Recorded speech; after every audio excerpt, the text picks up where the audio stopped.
નમસ્કાર ખેડૂત મિત્રો, ફરી એકવાર તમારા બધાનું સ્વાગત છે આપણી ચેનલ કિસાન હેલ્પમાં. ખેડૂત મિત્રો, આજે આપણે વાત કરવાની છે કે જમીનના પ્રકાર મુજબ આપણે કઈ કપાસની વેરાયટીની પસંદગી કરવી જોઈએ. ખાસ કરીને કાળી જમીન માટે કઈ વેરાયટી સારી, હલકી મધ્યમ જમીન માટે કઈ વેરાયટી સારી, મધ્યમ ભારે જમીન માટે કઈ વેરાયટી સારી, તેમજ ભારે જમીન માટે કઈ વેરાયટી સારી. જો ખેડૂત મિત્રો આપણે જમીનના પ્રકારના આધારે કપાસના બિયારણની પસંદગી કરશું તો ખેડૂત મિત્રો આપણે કપાસમાં વધુ ઉત્પાદન મેળવી શકશું. ગયા વર્ષ કપાસની જે વેરાયટીએ સારું ઉત્પાદન આપ્યું હતું તેવી ટોપ 10 કપાસની વેરાયટીની માહિતીનો વિડીયો અગાઉ આપણી આ ચેનલ ઉપર અપલોડ કરેલો છે. હજુ સુધી જે ખેડૂત મિત્રોએ તે વિડીયો ન જોયો હોય તો ખાસ કરીને તે વિડીયો જોઈ લેજો, જેથી કરીને તમે પણ બિયારણની પસંદગી કરવામાં ખૂબ જ મદદરૂપ થાય. તેની લિંક ડિસ્ક્રિપ્શન બોક્સમાં આપેલી છે, અથવા તો તમે આઈ બટન ઉપર ક્લિક કરીને પણ તમે તે વિડીયો જોઈ શકો છો. હજુ સુધી જે ખેડૂત મિત્રોએ આપણી આ ચેનલને સબસ્ક્રાઇબ ન કરી હોય તો અત્યારે જ આપણી આ ચેનલને સબસ્ક્રાઇબ કરી નાખજો, કેમ કે આપણે આ ચેનલ પર આવા જ અવનવા ખેતીને લગતા વિડીયો મૂકવામાં આવતા હોય છે.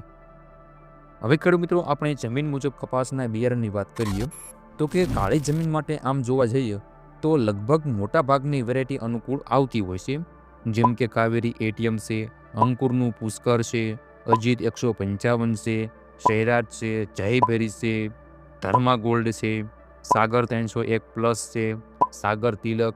આવા ઘણા બધા કંપનીના બિયારણ કાળી જમીન માટે ખૂબ જ અનુકૂળ આવે છે. આ બધા જ બિયારણ રોગ સામે રક્ષણ આપે છે. ખેડૂત મિત્રો, તમારા વિસ્તારમાં આમાંથી કઈ વેરાયટી સારી છે તેની જાણકારી મેળવીને તમારે બિયારણની પસંદગી કરવાની છે. ત્યારબાદ ખેડૂત મિત્રો હલકી મધ્યમ જમીન માટે ટાટા કંપનીનું દિગ્ગજ કપાસની વેરાયટી આવે છે. આ વેરાયટીમાં તમને ફાલફૂલ જલ્દી જોવા મળશે, એટલે સમયસર કપાસની વીણી આવે છે.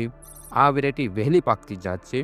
આ વેરાયટીના ઝીંડવાની સાઇઝ તમને મધ્યમ પ્રકારની જોવા મળશે. આ વેરાયટી ચૂસિયા જીવાત સામે રક્ષણ આપતી જાત છે. જોકે દિગ્ગજ કપાસની વેરાયટી બધી જ જમીનમાં થાય છે, પણ હલકી મધ્યમ જમીન વધારે અનુકૂળ આવે છે. ત્યારબાદ ખેડૂત મિત્રો મધ્યમ ભારે જમીન માટે કાવેરી કંપનીનું જાદુ કપાસની વેરાયટી આવે છે. આ વેરાયટી પણ વહેલી પાકતી જાત છે. આ વેરાયટીના પાકોના દિવસોની આપણે વાત કરીએ તો કે 155 થી 160 દિવસમાં આ વેરાયટી તૈયાર થઈ જાય છે. આ વેરાયટીમાં ઝીંડવા તમને મધ્યમ પ્રકારના જોવા મળશે અને તે ઝીંડવાનું વજન 6 થી 6.5 ગ્રામ હોય છે. આ વેરાયટી પિયત અને બિન પિયત બંનેમાં સારી રીતે થઈ શકે છે. આ વેરાયટીનો વાવેતરનો યોગ્ય સમય મે જૂન છે. વાવણીના અંતરની આપણે વાત કરીએ તો કે 2 હાર વચ્ચે 4 ફૂટનું અંતર અને 2 છોડ વચ્ચે 1.5 ફૂટનું અંતર રાખીને આપણે વાવેતર કરવું જોઈએ. આ વેરાયટી પણ ચૂસિયા પ્રકારની જીવાત સામે રક્ષણ આપતી જાત છે. તો ખેડૂત મિત્રો મધ્યમ ભારે જમીન માટે તમે આ વેરાયટીનું વાવેતર કરી શકો છો. ત્યારબાદ ખેડૂત મિત્રો ભારે જમીન માટે ખાસ કરીને રાશિ કંપનીના 2 વેરાયટી આવે છે.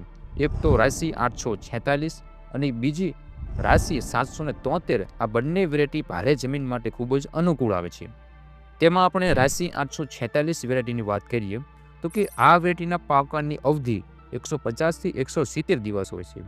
આ વેરાયટી પણ પિયત અને બિનપિયત બંનેમાં સારી રીતે થઈ શકે છે. આ વેરાયટીમાં તમને ઝીંડવા મોટા અને વજનદાર જોવા મળશે. ખાસ કરીને તે ઝીંડવાનું વજન 6 થી 6.5 ગ્રામ તમને જોવા મળતો હોય છે. આ વેરાયટી પણ જીવાત સામે રક્ષણ આપતી જાત છે. ત્યારબાદ રાશિ 773 કપાસની વેરાયટીની આપણે વાત કરીએ તો કે આ વેરાયટી પણ વહેલી પાકતી જાત છે. આ જાત 160 થી 165 દિવસમાં પાકતી જાત છે. આ વેરાયટી ભારે જમીનમાં સારી રીતે થાય છે અને આ વેરાયટીમાં ફાલફૂલ ઝડપથી આવે છે અને આ વેરાયટીના મોટા અને વજનદાર તમને ઝીંડવા જોવા મળશે. આ વેરાયટીના વાવણીના યોગ્ય સમયની આપણે વાત કરીએ તો કે મે જૂન સમય આના માટે ખૂબ જ અનુકૂળ આવે છે. આ વેરાયટી પિયત અને બિનપિયત બંનેમાં સારી રીતે થઈ શકે છે. જો ખેડૂત મિત્રો તમારે ભારે જમીન હોય તો તમે રાશિ કંપનીના આ બંને વેરાયટીમાંથી કોઈ પણ એક વેરાયટીનું તમે વાવેતર કરી શકો છો. તો ખેડૂત મિત્રો આવી રીતે તમે જો જમીનના પ્રકાર મુજબ કપાસના બિયારણની પસંદગી કરશો તો ચોક્કસપણે તમે કપાસમાં વધુ ઉત્પાદન મેળવી શકશો. તો ખેડૂત મિત્રો આ વર્ષ તમારે કપાસમાં ડબલ ઉત્પાદન મેળવવું હોય તો યોગ્ય બિયારણની પસંદગી કરીને તમે ખાસ કરીને વાવેતર કરજો. અને તમારે જે અન્ય ખેડૂત મિત્રો છે તેને આ વર્ષ કપાસનું વાવેતર કરવાનું હોય તેવા ખેડૂત મિત્રોને ખાસ કરીને આ વિડીયો શેર કરવાનું ભૂલતા નહીં. અને ખેડૂત મિત્રો તમારે પણ તમામ માર્કેટ યાર્ડના કોઈ પણ પાકના ભાવ સૌપ્રથમ જાણવા હોય તો તમે અમારી ચેનલ કિસાન માર્કેટને અત્યારે જ સબસ્ક્રાઇબ કરી લેજો, કેમ કે એ ચેનલ પર દરરોજના તાજા બજાર ભાવના વિડીયો મૂકવામાં આવે છે।